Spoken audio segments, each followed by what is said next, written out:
आत्मा। मन और आत्मा वर्तमान अवस्था में मन और आत्मा की गांठ बंधी हुई है। जब तक आत्मा मन के पंजे से आजाद नहीं होती, न तो इसे अपने निर्मल आत्मिक स्वरूप की पहचान होती है और न ही ये अपने स्रोत प्रभु की पहचान कर सकती है। सद्गुरु द्वारा बताए साधन से मन को निश्चल करके प्रभु दोनों की पहचान होती है।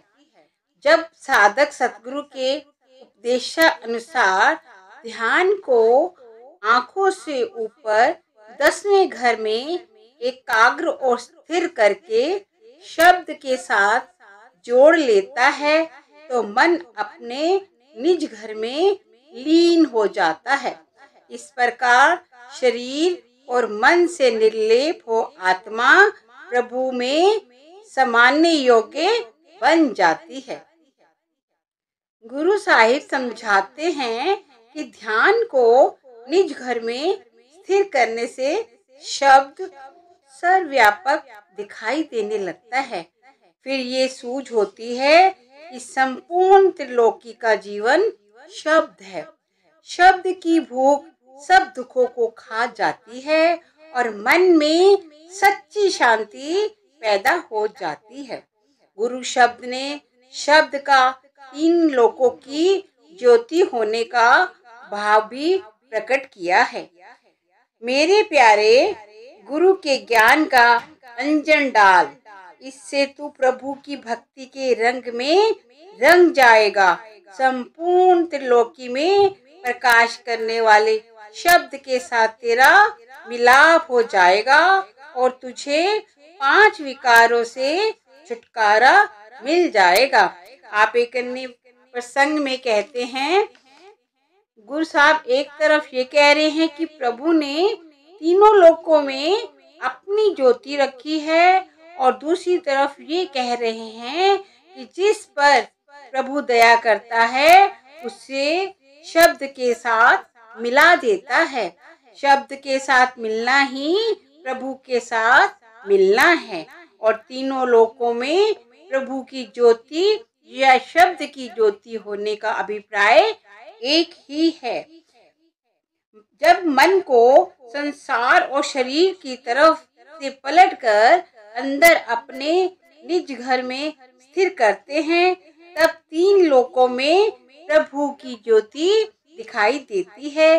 धन्य है वे साधक जो उस ज्योति में ध्यान को स्थिर करके दिन रात प्रभु की भक्ति में लगा रहता है।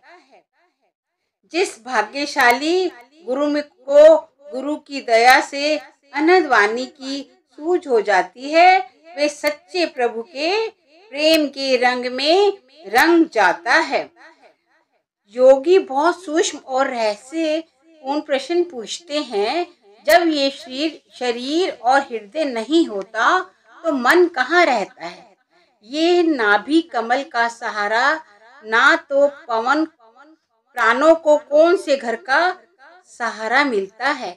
ये रचना का रंग रूप या आकार प्रकट नहीं हुआ था तो शब्द कहाँ लीन था? जब माता के अंडाशय और पिता के वीर्य द्वारा बना ये अमूल्य शरीर नहीं था तो उस प्रभु का मूल्य नहीं आंका जा सकता था, अंदाजा नहीं लगाया जा सकता था, उसका दर्शन कैसे हो सकता है? गुरु साहिब बहुत सूक्ष्म ढंग से समझा रहे हैं कि जो लोग नाम के साथ लिव जोड़कर जगत से निर्लेप हो जाते हैं, उन्हें यहाँ और वहाँ भाव लोक परलोक दोनों में प्रभु व्याप्त दिखाई देता है। गुरु साहब आगे कहते हैं, हे अवधूत, जब हृदय और शरीर नहीं था तो निर्लेप अवस्था में मन का शून्य में निवास था। जब नाभि कमल का सहारा प्राप्त नहीं था तो प्राण प्रभु के प्रेम में अपने निज घर में निवास कर रहे थे। जब रूप रेखा और जाति नहीं थी तो सार शब्द उस प्रभु में समाया हुआ था। जब धरती और आकाश नहीं थे, तो तीनों भवनों की ज्योति उस निराकार प्रभु में समाई हुई थी। जब रंग रूप रेख भेष इत्यादि नहीं थे, तब सब कुछ उस विस्मादपूर्ण शब्द में समाया हुआ था। जब तक कोई उस सच्चे शब्द के साथ नहीं जुड़ता, सच्ची निर्मलता प्राप्त नहीं हो सकती। प्रभु ऐसी अकथ कथा है जिसका वर्णन नहीं किया जा सकता।